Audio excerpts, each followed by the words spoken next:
Jackson, Reciever on Netflix. Got to watch all, I think 6 episodes or 8 episodes of it, and was thoroughly entertained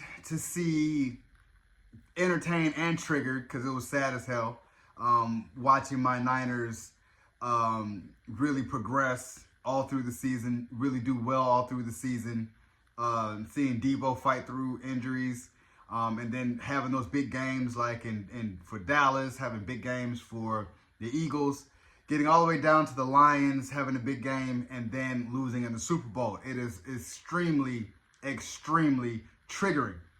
But nevertheless, I really enjoyed every single receivers and tight end journey from GeorgeKittle. And what I didn't know is when he does this, I was always like, he's always been in the league doing that. And I was just like, that must be just his moniker. To know that he loves wrestling, everyone knows that GeorgeKittle loves wrestling.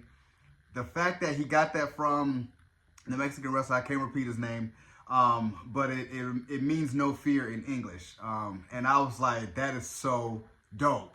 Now I know. So every time I am on Twitter and I see GeorgeKittle get a first down, I'll be saying that from now on, no fear. But I'll be saying it in Spanish. But I'm like, to see AmonRaStBrown's journey, I'm like, dude, it just like what Dan Campbell says, a pillar for that team, and well-deserved for him to get re-signed for $77 million guaranteed, because that dude is a workhorse. And when Dan Campbell highlighted when they were losing, he was like, nah, I'm going to still go out there and block. And he was just like letting everybody have it. And I'm just like, that is a dog that you need. You know what I'm saying? Like, he got that spirit. And I was like, yeah, that's what keeps them gritty. That's what keeps them gritty and focused and just downright ready to play. And I love that from the Detroit Lions. I love to see big things coming from them this year, this upcoming season. And that leads me over. I love the fact that, you know, him and his brothers speak German, because their mother is German. She speaks 3 languages. And I was just like, that was so dope. His dad was a bodybuilder out of Compton, so they're from LA, but the fact that they all speak their mother's native tongue, and that's how she communicates with them. And I'm just like, that is dope. Dad could be over the top, but you know what you expect when he was a bodybuilder like Mr. Olympic or Mr. Universe. So what you expect, you know, and he was really protective of his sons, especially when he meeting his girlfriend. I love that story. When it comes to Jets, Justin Jefferson, I hate that he was battling through injuries, one of the premier receivers. They highlighted, you know, of course, the dance and the celebration that took the world by storm, which is the gritty, and seeing how he's an elite talent and how he's going to get utilized, how Kirk Cousins was just that person that just he worked with, and they worked with well.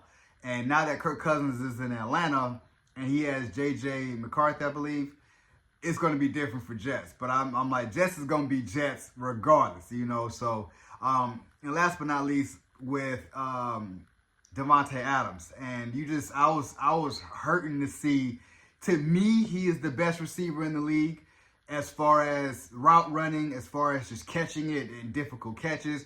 You could play on Madden 24, and I'm doing like a quarterback. You know, I got drafted to the Raiders, and you could throw it to DevonteAdams, and he's going to catch it almost every time. So I hate to see that he was going through so much, but he had Garoppolo.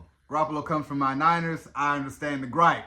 And the decisions that they made at the Raiders organization to go with Antonio Pierce as their coach. And you saw the big change with the Raiders, and I want to see that moving forward. And seeing him have fun, you know, like be that premier receiver that he can be, and have some help, and have a quarterback that he really can rely on to really give him and deliver him the ball. And it was just crazy that the fact that we seen that he was basically the final decision to get Garoppolo out of there. And, you know, you could tell week after week he was disappointed. I knew with Josh McDaniels, I was like, that ain't going to work. That dude doesn't have no Raider spirit. You know, I'm like, he doesn't embody a head coach. He was sad at the Denver Broncos. Why you guys keep giving this man a head coaching job? I don't know. So I was happy that you have a coach that can embody that spirit and get it out those players to want to actually play for their coach. And you've seen them really doing that at the tail end of their season. And I was like, and you seeing him being happy, although he came up, they came up short, but it's something to build on for this upcoming season. But with my Niners, it's just seeing them go through that. Now it's just, the morale is super low of we got to the mountain, we got to the final, but we just couldn't win the Super Bowl. So what now? And that's what kind of, a lot of fans, like myself is kind of in like, yeah, we've seen all this before. We can win all through the season. We can make the playoffs, bust our tail through the playoffs, and make it through the conference championship, get to the Super Bowl. And what now? So that's why I'm like, I really hope that we get back this, one final shot while we have everyone and really win one. This is Brock Purdy's third year, so he can be more comfortable. He played in the Super Bowl. He's won a conference championship because, we messed up last year with the Eagles. So I really want to see them go all the way this year. And then I could be sold and be like, whoever else can have, because that's 3 Super Bowls that we've lost. And I'm just like, it's heartbreaking. It's heartbreaking. But nevertheless, I'm still a faithful to the Bay Niners fan. So, you guys enjoyed my review of Receiver on Netflix. Subscribe to my channel. Post a comment down below. Like the video. It's your boy, D. Dyson. Peace.